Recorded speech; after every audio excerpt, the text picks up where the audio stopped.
नमस्कार दोस्तों, आज हम लोग बात करेंगे लोदी वंश में बहलूल लोदी के बारे में।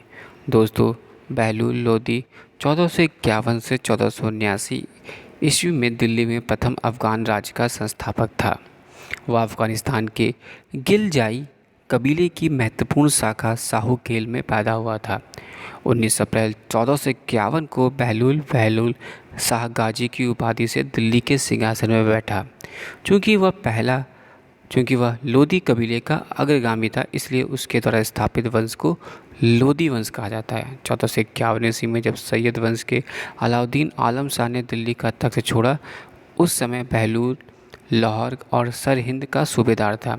उसने अपने वजीर हमीद खां की मदद से दिल्ली के तख्त पर कब्जा किया।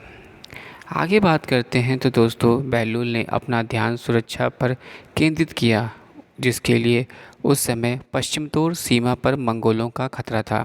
वे किसी भी समय भारत पर आक्रमण कर सकते थे। अतः बहलूल ने अपने बड़े लड़के महमूद खां को सुल्तान का हाकिम नियुक्त किया और स्वयं भी सीमा के आसपास पड़ाव डालने लगा। उसका डर बेबुनियाद नहीं था। मंगोलों ने 1278 में भारत पर आक्रमण करने का प्रयास किया, किंतु शाह आलम मोहम्मद खान ने उन्हें पीछे खदेड़ दिया।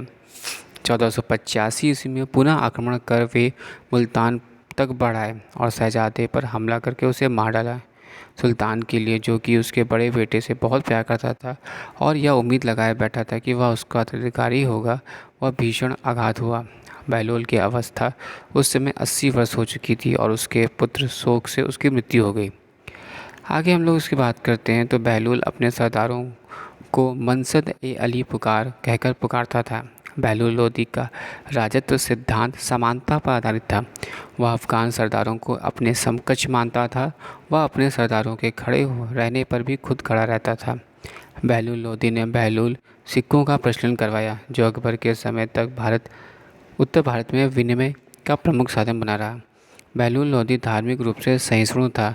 उसके सरदारों में कई प्रतिष्ठित सरदार हिंदू थे। इनमें राय प्रताप सिंह, राय करण सिंह, राय नार सिंह, राय त्रिलोक चंद्र और राय द्रांतु प्रमुख थे। Thanks for watching sharing.